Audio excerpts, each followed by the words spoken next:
And so now Nicholas Biddle finds that he's on the wrong side of this democratic tide. So what does he do? He tries to demonstrate to the American people how essential the bank is to their financial and economic health.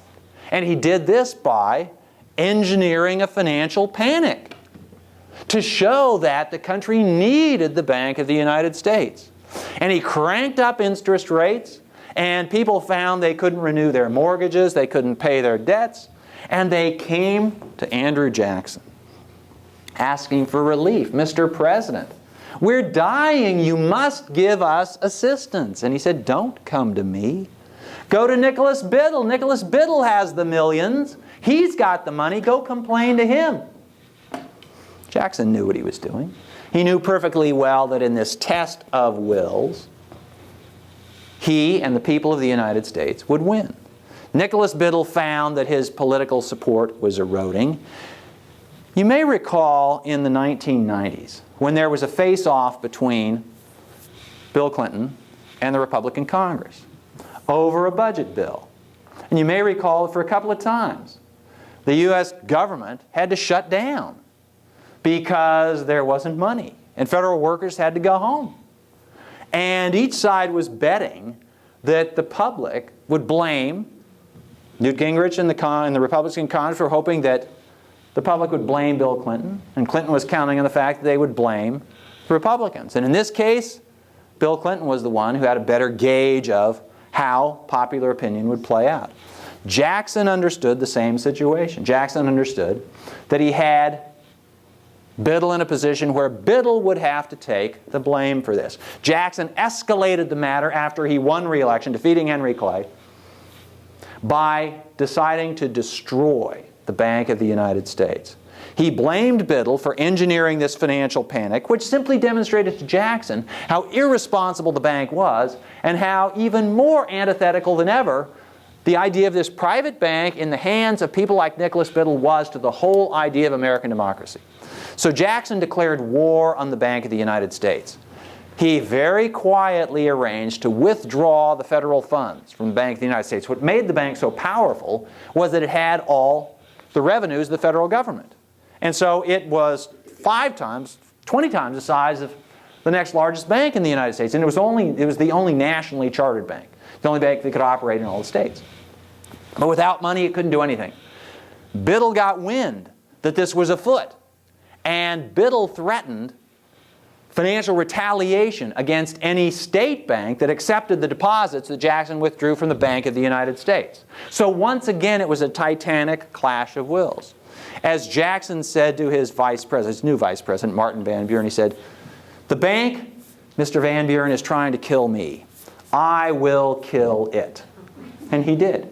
He won this test of wills. He destroyed the Bank of the United States. It was a brilliant triumph for American democracy. Unfortunately, it wasn't a triumph for the American economy.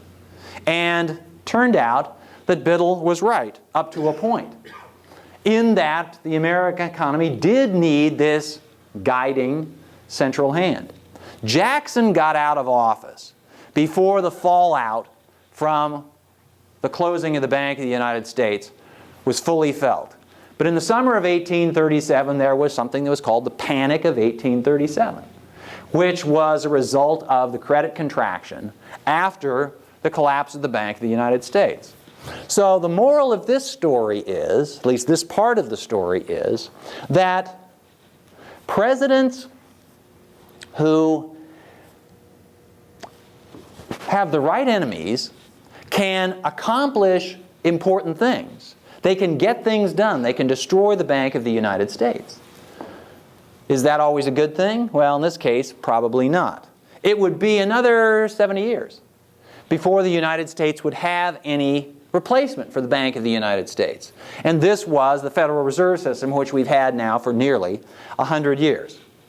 Now, I had lots more I was going to say. I wasn't going to spend the whole time talking about Andrew Jackson. I was going to say how this question of personal loyalty can get in the way of good policy. Harry Truman had this problem. Harry Truman decided to hang on to Dean Acheson. Dean Acheson was a very controversial Secretary of State. He was a very adept Secretary of State. He was one of the architects of American Cold War policy, but he was notoriously arrogant.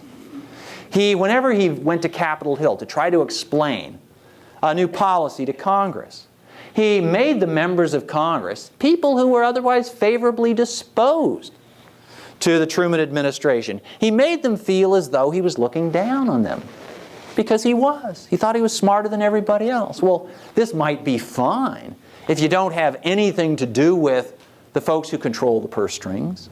If you don't have to worry about your popularity. He didn't. He wasn't running for anything, but Harry Truman was. And Harry Truman suffered for this, but he stuck with Dean Acheson even after Dean Acheson decided to stick by, for personal reasons, Alger Hiss. Alger Hiss was revealed, well, at that time it was alleged, and subsequently it's been fairly well revealed, although there are a few die-hard Hiss supporters who said that he wasn't a Soviet spy. But nearly all the evidence points to the fact that he was. Acheson stuck by Alger Hiss, which was a mark of personal loyalty. They were friends from way back.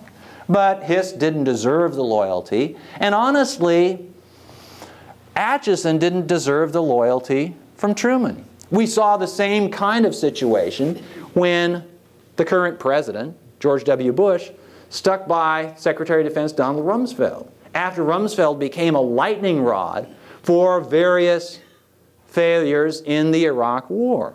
And Bush probably would have been better off giving Rumsfeld the boot, either, well, after it turned out there weren't weapons of mass destruction, or it turned out that the policy of not having enough troops in Iraq led to the chaos after the war, or after the Abu Ghraib scandal surfaced.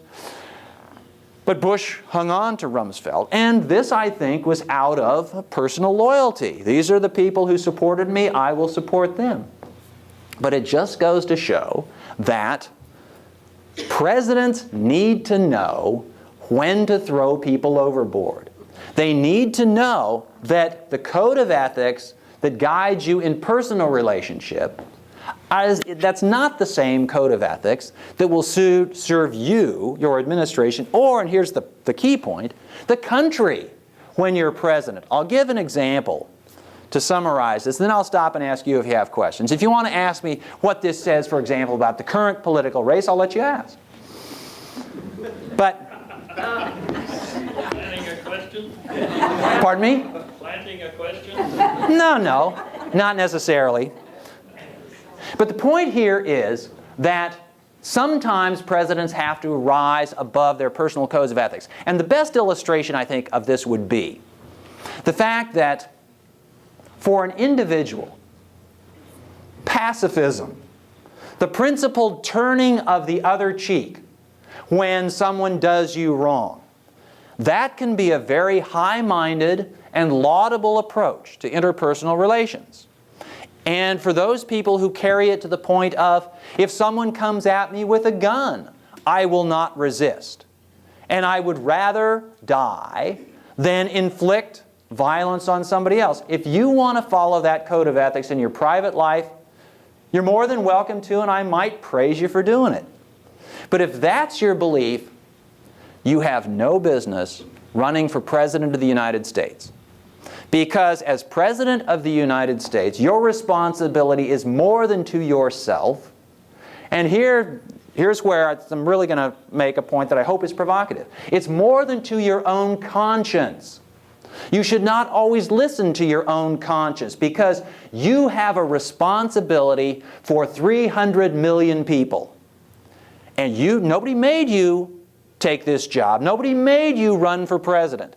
But if you're going to do it, you have to accept the responsibility that comes with the job. And Reinhold Niebuhr, probably the most noted theologian of his generation, who wrote a lot about public policy and foreign policy during the 1930s, 40s, and early 50s, pointed out that what's necessary for the leader of a great power, he's speaking specifically about a president of the United States, is the willingness to do evil. You must be prepared to do evil if you're going to take this job.